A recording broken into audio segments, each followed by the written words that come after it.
Hi అండి. Welcome to Uma's kitchen. ఈరోజు మన రెసిపీ మూంగ్ దాల్ కచోరీ అండి. మూంగ్ దాల్ కచోరీ అంటే పెసరపప్పుతో కచోరీ చేసుకోవడం.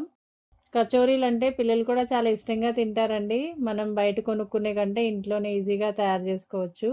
కచోరీలో రకాలు ఉంటాయండి. ఈరోజు మనం పెసరపప్పుతో కచోరీ ఎలా చేయాలో చూద్దాం.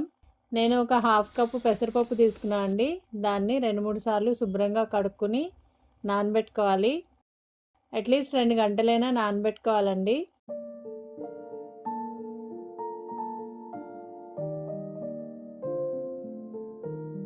తర్వాత మిక్సింగ్ బౌల్లో మైదా పిండి 2 కప్పులు తీసుకున్నా అండి. అందులో రుచికి తగినంత ఉప్పు వేసుకుని హాఫ్ స్పూన్ వాము ఇలా నలుపుకుని వేసుకోవాలి. ఇలా వేసుకుంటే వాము ఫ్లేవర్ బాగా వస్తుందండి. తర్వాత అందులో 2-3 టేబుల్ స్పూన్స్ వరకు ఆయిల్ కానీ నెయ్యి కానీ వేసుకోవాలి. ఇలా వేసుకుంటే కచోరీలు క్రిస్పీగా వస్తాయండి. ఫస్ట్ పిండిని పొడిగానే బాగా కలుపుకోవాలి. గట్టిగా నలుపుకుంటూ కలుపుకోవాలి. ఆయిల్ అంతా మన పిండికి పట్టేటట్టు. చూడండి, ఇలా ముద్ద చేసినప్పుడు ఇలా ముద్దగా ఫామ్ అవ్వాలి. అప్పుడే మనకి కచోరీలు క్రిస్పీగా వస్తాయి. ఒకవేళ ఇలా రాలేదనుకోండి, ఇంకొంచెం నెయ్యి కానీ ఆయిల్ కానీ వేసుకుని కలుపుకోవాలి. తర్వాత కొంచెం కొంచెం నీళ్ళు పోసుకుంటూ పిండి అంతా కలుపుకోవాలి. మరీ గట్టిగా కాకుండా కొంచెం సాఫ్ట్గా కలుపుకోవాలండి. చూడండి, పిండిలా కలుపుకున్న తర్వాత పైన కొద్దిగా ఆయిల్ అప్లై చేసుకుని పిండిని కవర్ చేసుకుని ఒక అరగంట పాటు పక్కన పెట్టుకోవాలి. ఇప్పుడు కచోరీలోకి స్టఫింగ్ తయారు చేసుకుందామండి. ఇప్పుడు ఒక బౌల్ తీసుకుని అందులో 2 స్పూన్ల ధనియాలు వేసుకోవాలి. 1 స్పూన్ జీలకర్ర, 1 స్పూన్ సోంపు వేసుకుని గ్రైండ్ చేసుకోవాలండి. మరి పౌడర్ కాకుండా ఇలా కచ్చపచ్చగా గ్రైండ్ చేసుకోవాలి. చూడండి, పెసరపప్పు కూడా నానిపోయింది. ఇప్పుడు దీన్ని కూడా పేస్ట్ కాకుండా కచ్చపచ్చగా గ్రైండ్ చేసుకుని పక్కన పెట్టుకోవాలండి. తర్వాత స్టవ్ వెలిగించుకుని స్టవ్ మీద ఒక ప్యాన్ పెట్టుకుని అందులో 2 టేబుల్ స్పూన్ల వరకు ఆయిల్ వేసుకోవాలి. ఆయిల్ కొంచెం వేడైన తర్వాత ఇప్పుడు మనం క్రష్ చేసి పెట్టుకున్న ధనియాలు జీలకర్ర మిక్చర్ వేసుకుని వేయించుకోవాలి. 2-3 నిమిషాలు ఇలా ఫ్రై చేసుకున్న తర్వాత ఒక పావు స్పూన్ ఇంగు వేసుకోవాలి. ఇంగు వల్ల కూడా మంచి ఫ్లేవర్ వస్తుందండి. తర్వాత 1 స్పూన్ అల్లం ఇంకా పచ్చిమిర్చి పేస్ట్ దంచుకుని వేసుకోవాలి. కచ్చపచ్చగా దంచుకోవాలి.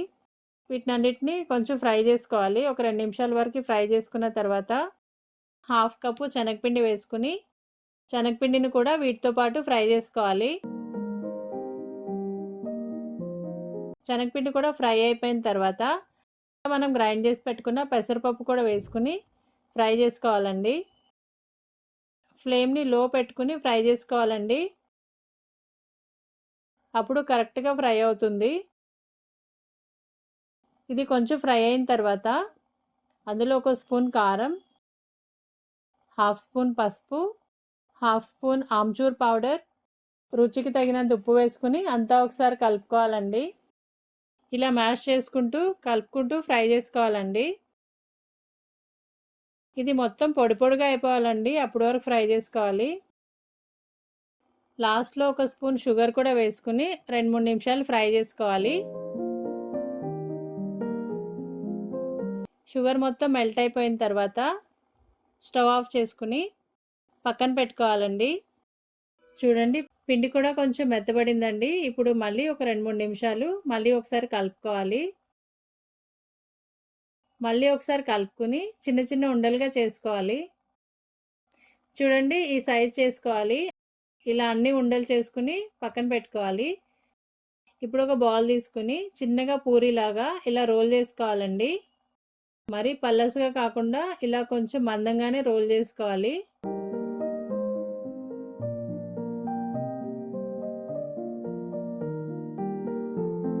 ఇంతవరకు రోల్ చేసుకున్న తర్వాత పూరి మన చేతిలో పెట్టుకుని ఇప్పుడు స్టఫింగ్ అందులో వేసుకోవాలి.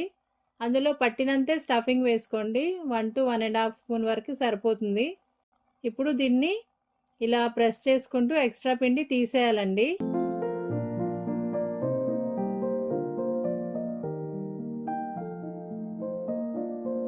ఎక్స్ట్రా పిండి తీసేసిన తర్వాత మనం చేత్తోనైనా ఇలా ప్రెస్ చేసుకుంటూ కచోరీలు చేసుకోవచ్చు.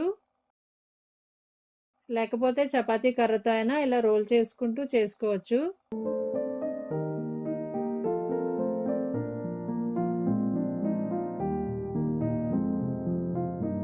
అన్నీ ఇలా రోల్ చేసుకుని రెడీ చేసుకుని ఒక ప్లేట్‌లో పెట్టుకోవాలండి.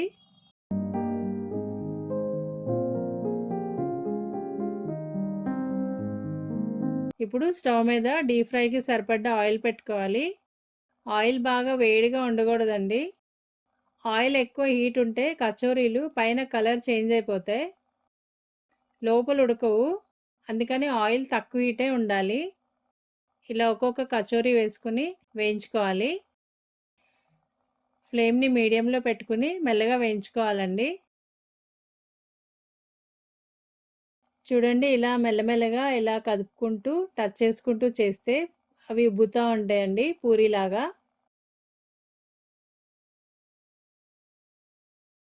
హై ఫ్లేమ్‌లో పెడితే లోపల పచ్చిగా ఉంటదండి. అందుకే మెల్లగా లో టు మీడియం పెట్టుకుని మెల్లగా ఫ్రై చేసుకోవాలి.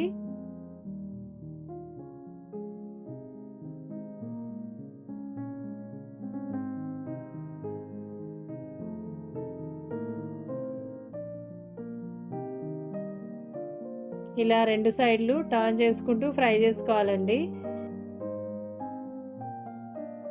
ఈ కలర్ వచ్చేంత వరకు ఇలాగే ఫ్రై చేసుకోవాలి. చూడండి కచోరీలు కూడా ఉబ్బినాయండి.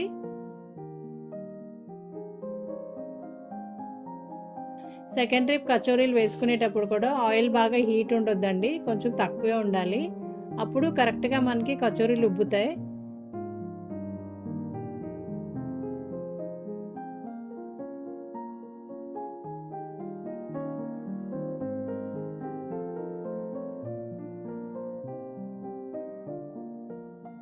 ఇంతే అండి కచోరీ. వేడివేడిగా సర్వ్ చేసుకోవచ్చు స్వీట్ చట్నీతో. చాలా బాగుంటాయి. ఈ వీడియో నచ్చితే ఒక లైక్ చేయండి. Thanks for watching.